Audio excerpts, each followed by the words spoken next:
Ottoman साम्राज्य विश्व के इतिहास में सबसे शक्तिशाली और सबसे लंबे समय तक चलने वाला शासन रहा है, जिसने मिडिल ईस्ट और पूर्वी यूरोप के एक बड़े हिस्से पर करीब 600 से ज्यादा सालों तक शासन किया। 100 साल पहले ही ओटोमन साम्राज्य का अंत हुआ था। साल 1922 में तुर्की एक देश बनकर सामने आया।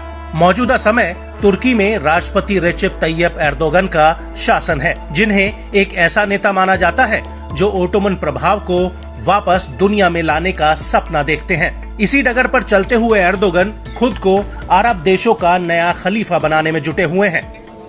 इसी कड़ी में तुर्की लगातार हथियारों के मामले में आत्मनिर्भर होने के साथ साथ एक बड़ा निर्यातक बनकर उभरा है। बीते दिनों तुर्की ने अपनी सबसे लंबी दूरी की सतह से सतह पर वार करने वाली मिसाइल कारा एटमाका का सफल टेस्ट किया था। दावा है कि अमेरिकी निर्मित हार्पून मिसाइलों पर निर्भरता कम करने के लिए तुर्की ने स्वदेशी एटमाका मिसाइल विकसित की है। ऐसे में हालिया कदमों से साफ होता नजर आ रहा है कि एर्दोगन का मकसद तुर्की को अपने पुराने स्वर्णिम दौर में ले जाना है।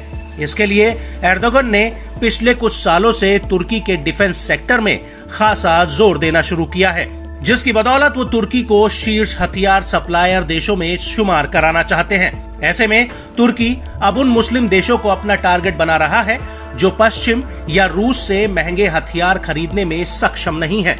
इसी कड़ी में तुर्की का सबसे खास देश पाकिस्तान अपने मुरीद एयरबेस को तुर्की के अकिंसी ड्रोन की डिलीवरी के लिए तैयार कर रहा है। नेटो सदस्य देश तुर्की इस्लामी देशों के लिए एक प्रमुख हथियार आपूर्तिकर्ता के रूप में सामने आया है। इसका नतीजा ये हुआ है कि इस्लामिक देश अब दूसरे देशों से रक्षा खरीदों में कटौती करने लगे हैं। तुर्की सबसे ज्यादा जमीनी जंग में इस्तेमाल होने वाले उपकरणों का एक्सपोर्ट कर रहा है। इसके बाद सैन्य विमान, बंदूकें और गोला बारूद का नंबर आता है। यही वजह है कि तुर्की ने आर्म सप्लायर के रूप में बड़े प्लेयर के तौर पर पहचान बनाई है। तुर्की के बायर कटार अकिंसी, अंका ड्रोन और बायर कटार TB2 ड्रोन की पूरी दुनिया में भारी डिमांड है। हाल के दिनों में इंडोनेशिया, मलेशिया, अजरबैजान, मालदीव, यहाँ तक कि सऊदी अरब भी अपने हथियारों के लिए तुर्की पर निर्भर होने लगा है।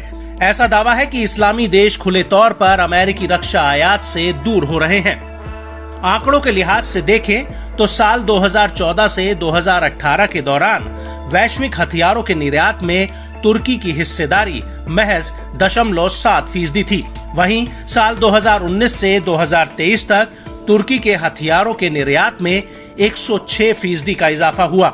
इस दौरान वैश्विक हथियारों के निर्यात में तुर्की की हिस्सेदारी 1.6% पहुंची।